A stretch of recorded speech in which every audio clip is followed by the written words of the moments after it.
While resting on the battlefield, this soldier noticed a faint glow in an open area ahead. Out of caution, he walked over to investigate. He picked it up and realized it was nothing more than a photo of a beautiful woman. Thinking it might belong to one of his fellow soldiers, he casually slipped it into his pocket. The very next second, a shell landed exactly where he had been standing moments earlier. The blast knocked him unconscious on the spot. When Logan finally woke up, he was told that aside from him, the other 3 soldiers had all been killed. A medic then handed him the photo. I saw you pick it up. Looks like it saved you. Once again, it was that same photo, and written on the back were the words, "A lucky charm." His comrades believed the photo had saved his life, but it didn't belong to Logan. On the battlefield, photos from home are priceless, so Logan decided he had to return it to its rightful owner. The problem was, no one knew where it came from. 8 months passed. The photo never left Logan's side. His friends joked that one day he would meet the woman in the picture, and when that happened, he owed her a face-to-face thank you, because without this guardian angel, he would have died on that battlefield. Logan owed her his life. No one expected those words to come true so quickly. Another shell struck nearby. At point-blank range, Logan survived again. This time, he was the only one who made it home alive. Maybe the photo really did have some kind of power, but Logan couldn't return to a normal life. He suffered from severe PTSD. Any loud noise, anything resembling gunfire or explosions, made his entire body tense instantly. Why did everyone else die while he lived? It felt like fate had chosen him. Logan took out the photo again. He traced the image to a lighthouse, located more than 930 miles away in Louisiana.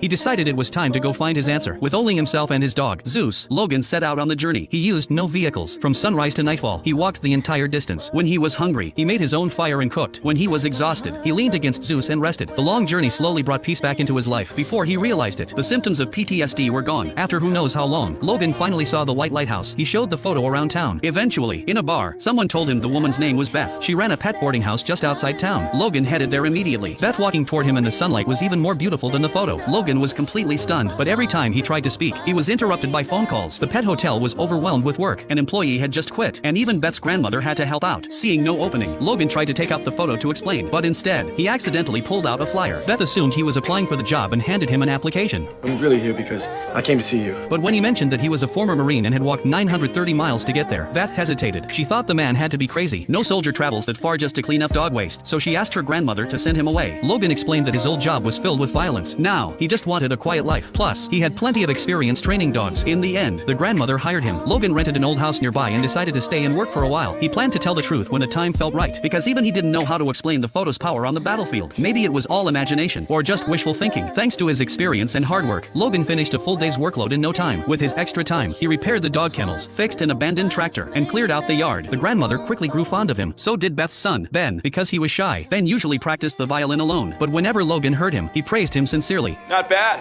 I didn't think anyone was listening. Glad I was. Those words gave Ben incredible confidence. Logan could also play the piano, and the two quickly became close. Only Beth remained distant. She noticed Logan often stared at her, which made her uncomfortable. What she didn't know was that every time Logan saw her, his war-torn heart finally felt calm. One day, a police car suddenly pulled into the yard. A man walked in arrogantly. The moment he saw Logan, his expression changed. Without a word, he pinned Logan and demanded ID. The man was Beth's ex-husband, a powerful local cop whose father was a high-ranking judge. After the divorce, he lived freely but never let Beth go. He used Ben's custody to trap Beth in this town. He forced her to attend events with him to feed his twisted need for control. Beth was powerless. She was terrified of losing her son. That night, Ben ignored Beth's protests and insisted Logan stay for dinner. After eating, they played chess and Ben even performed a magic trick. Beth was stunned. Her son was usually timid, but tonight he was lively and confident. She slowly began to warm up to Logan. As he was leaving, Logan tried to bring up the photo, but the words wouldn't come. It sounded too much like a fairy tale. Another time, baby.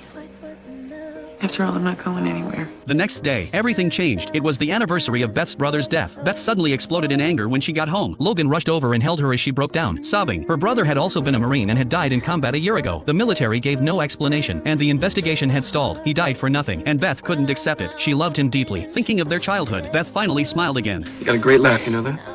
I wish I could hear it more.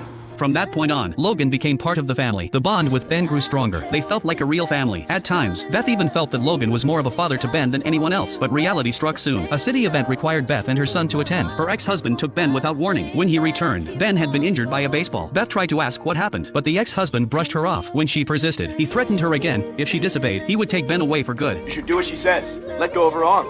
From that moment, the rivalry was set. Inside, Beth nervously tried to explain, but Logan only said, Just want to make sure you're okay. Warmth flooded Beth's body. As Logan turned to leave, she finally called out, When are we gonna get those beers?